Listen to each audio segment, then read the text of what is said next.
19절요. 그러나 주께서 허락하시면 내가 너희에게 속히 나아가서 교만한 자의 말을 알아볼 것이 아니라 오직 그 능력을 알아보겠노라. 바울 선생은 모든 일거수일투족이 주님의 허락을 받아서 움직였습니다. 고린도에 바울이 그동안에 안 간 것은 바울이 고린도 교인들이 겁이 나서 안 간 것이 아닙니다. 자기를 반대하는 사람들에게 겁을 지어먹고 안 간 것이 아니라 주께서 아직 고린도에 가는 것을 허락지 않았기 때문에 안 간 것입니다. 여러분, 인생을 사는데 두 가지 종류의 사람이 있어요. 신본주의로 사는 사람하고 인본주의로 사는 사람이 있는데, 신본주의, 하나님 중심으로 사는 사람은 하나님이 주신 삶을 사는 사람입니다. 자기 마음대로 살지 않고 하나님이 주신 삶을 살아요. 그러므로 우리 모든 사람에게 이미 세상에 태어날 때는 하나님이 주신 삶이 있어요. 저에게는 하나님이 주신 삶이 목사로서의 하나님을 섬기는 것이 주신 삶이요, 전도자로서 온천하 만국에 나가서 복음을 전가하는 것이 하나님이 주신 삶이지, 제가 국회의원이 되거나 그러면 대통령이 되거나 사업가가 되거나 이것은 하나님이 내게 주신 삶이 아닙니다. 하나님이 주신 삶을 사는 사람이 있는가 하면 자기 마음대로 사는 사람입니다. 자기 원하는 대로. 하나님이 예배해 주신 것을 따라 사는 사람인가 하면 다 제껴놓고 자기가 자기 인생의 예배해서 가는 사람이 있어요. 인본주의로. 하나님이 만들어주신 길을 따라 사는 사람이 있는가 하면 자기 길을 자기가 따가서 사는 사람이 있어요. 이것이 신본주의와 인본주의입니다. 바울은 철저히 신본주의로 하나님 아버지를 섬기고 하나님을 주인으로 삼고 자기는 종이요, 시종이요, 무섬이요, 일꾼으로 살기 때문에. 무섬과 일꾼은 주인이 시킨 대로 사는 것입니다. 무섬과 일꾼이 자기 마음대로 하지 못하지 않아요. 무섬과 일꾼은 고용당한 사람입니다. 주인이 시키는 대로 해야 돼요. 여러분과 나는 하나님 앞에서 무섬과 일꾼이기 때문에 우리 하나님이 시킨 대로 해야 돼요. 바울은 그렇기 때문에 고린도 교회에 그가 안 나간 것은 하나님의 허락이 아직 떨어지지 않았기 때문에 나갔는데, 하나님의 허락이 떨어져서 내가 가면 바울 선생이 말하기를 교만한 자의 말을 알아볼 것이 아니라 오직 그 능력을 알아보려. 교만한 자가 일어나서 자기가 제일이라고 생각을 하고 바울을 배척하고 모욕하고 무시하는 사람을 바울이 만나보겠다는 것입니다.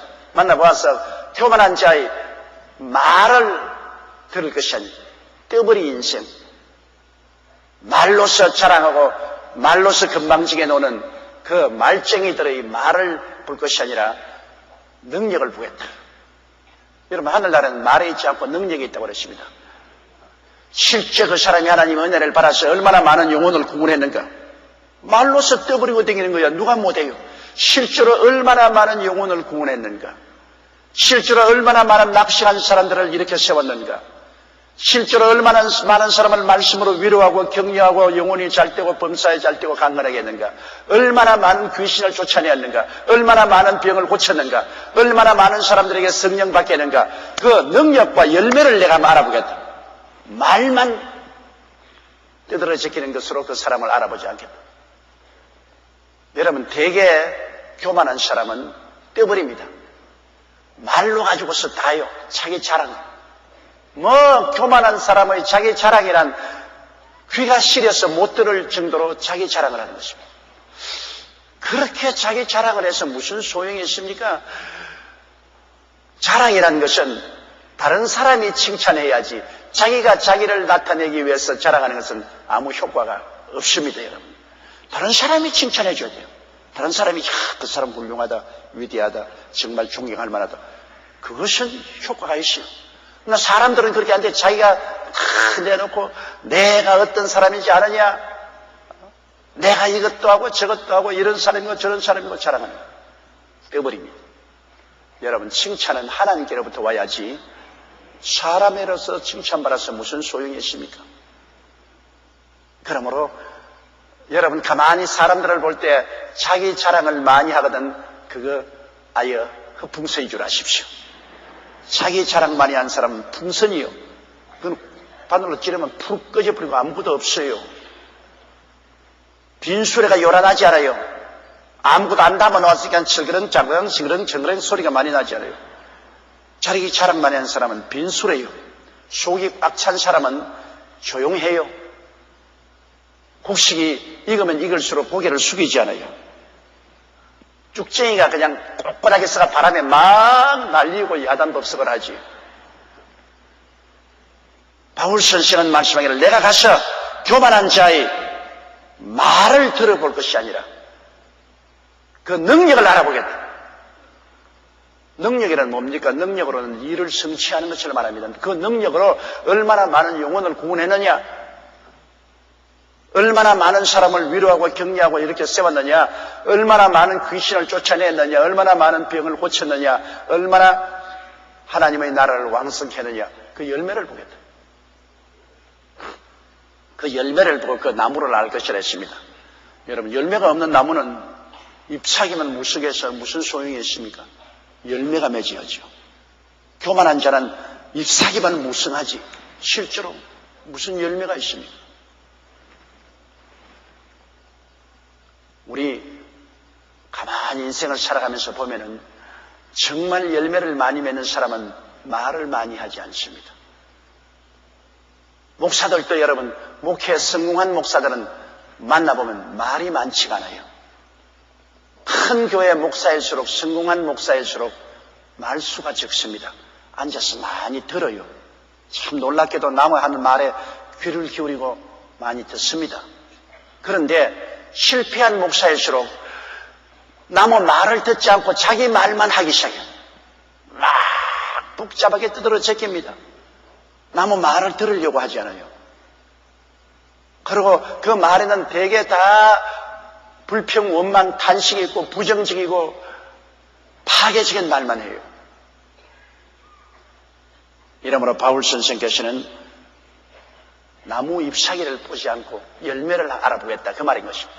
가서는 나무 잎사귀가 얼마나 푸르 청청한가 내가 보지 않고 열매를 얼마나 맺었는가 보겠다. 예수님께서도 열매 없는 무화과는 저주해버리고 말았습니다. 무화과 잎사귀는 무성한데 열매가 없지 않아요.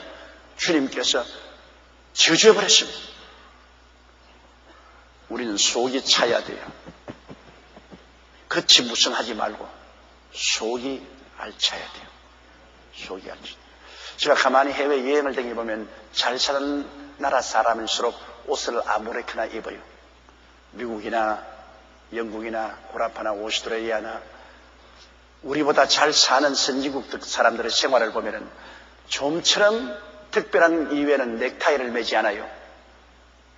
그리고 여자들도 특별히 화려한 의상을 입지 않아요. 보통 때는 그냥 아무 옷이나 입고 블루진이 입고 그냥 자켓 하나 이렇게 걸치고 그러고 집안일도 보고 회사에 나갈 때도 그렇게 나가요. 속이 알찰수록 바깥에 치장을 요란스럽게 하지 않아요. 속이 알찰수록. 그러나 속이 비었을수록 바깥을 요란스럽게 하는 겁니다. 날 좀 봐달라고. 요란스럽게 바깥을. 그 바깥에 요란스러운 데 가보면 속은 비었어요. 여러분, 선앙당 가보십시오. 나무에다 온갖 울긋불긋한 것 다 달아놨잖아요. 선앙당에. 울긋불긋한 온갖 물들인 천들을 달아놓고 아주 으시시하게 만들어놨습니다. 그 무슨 말인지 압니까? 그렇게 찬란한 것은 속에 아무것도 없다 그 말인 것입니다. 우리 이래 놔도 속에 아무것도 없고 그냥 겁주려고 이렇게 놨다. 그냥 겁주려고. 오늘 교회 여러분 들어오시오. 무슨 치장이 있습니까? 그냥 강단 있고 십자가밖에 없잖아요.